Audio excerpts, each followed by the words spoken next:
My passion for design has always sort of been there as a love of making things. I've always been a practical person and a hands-on person.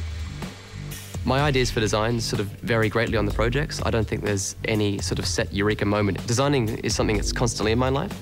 As a designer, I particularly like sort of retro and niche objects, things that sort of represent the time in which they were made. You're thinking about it every time. You're fidgeting with devices, you're seeing how things work. People hand you things and you kind of play with them and dismantle them, which is the bane of most of my friends' existence. You know, I'm always destroying things accidentally. I'm sorry. I'm quite passionate about transport design and the way that people move, and so I was trying to find a new way to approach how we commute and how we sort of move around right now. A few days before the demolition, a bikie stopped me and he said, "What's going to happen to the cathedral?" Because he said, I was confirmed there and I was married there, and be a bugger if they got to pull it down.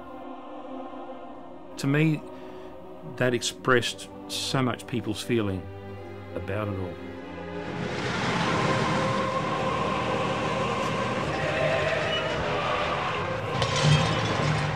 The first thing to be demolished was a tower, and you had the cable around the tower and a tractor down below, and the tractor was to start the process of pulling it down. And of course the tower kind of resisted initially, and the tractor danced a bit. And the irrational thought in my mind was, maybe I should call this off. I just didn't think I could go through it.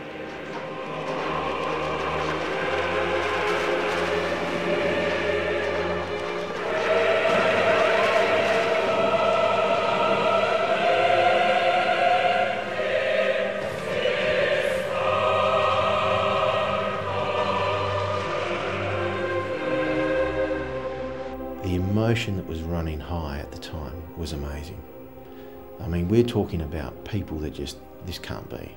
They were in denial, they disbelief, they just could not figure how St. Patrick's Cathedral on the hill, this strength, this noble building, was actually going to be demolished.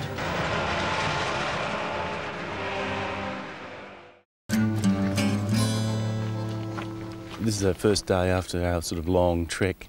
Everyone's competitively getting up ready to paint, hoping to get the morning light. I've had a cup of coffee and a piece of toast, drink of water and look around, Dingo's breakfast, ready to go.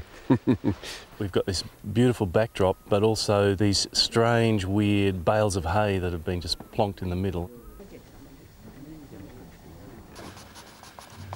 I like to finish things on the spot if possible, so you don't have to fiddle around afterwards. Nice those haystacks, nice and buttery and luscious. Big slabs of stringy butter. Charcoal's my very favourite thing, I think, as an art material. Black charcoal and these chalky coloured pencils. They're not lead pencils, which I don't particularly like. These are good because you can smudge them and you can fix them and go over them and get several layers happening. So, my mother was an artist. That entailed being a sculptor and a painter and then an inventor. Before my mother died, she wrote a story for me. Walking with my friend Carl to the gallery, I said it would be a handsome thing to invent a pocket umbrella, and I begged him to keep it a secret. She had each individual spoke modified by a watchmaker and told them it was for a lampshade design. A contemporary newspaper article described her invention as the magic umbrella of the sculptress. The umbrella was patented in 1929 and it actually sold in the thousands. We had to leave Vienna in 1938 after the Nazis annexed Austria. At the age of 16, I was diagnosed with non-Hodgkin's lymphoma and pretty much was told that I probably wouldn't see my 18th birthday. They gave me like about a 30% chance of seeing my 18th birthday. Well, I was pretty much going into hospital for treatment pretty much every day of the week.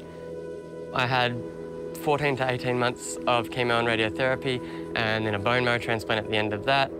I was on a lot of drugs at the time, a lot of painkillers.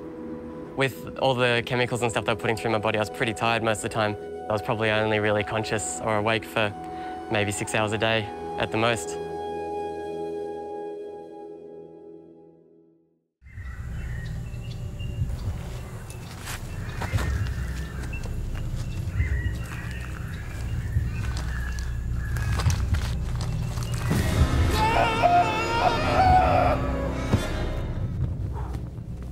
magic of television, and this is the way we do it. Our trained stuntman Mick is nowhere near a mountain. He's wearing a harness which is secured to a rope strong enough to hold a 4-ton truck. This is the New Zealand National Triathlon Championship.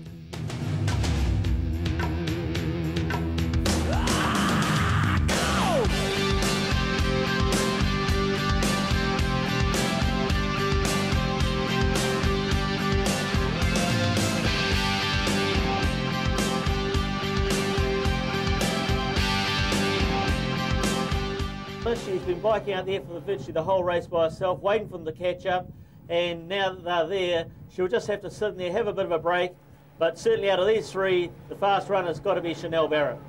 Sako will go out there and hopefully work with a really good bunch and get up there so we've got a reasonable lead to get onto the run.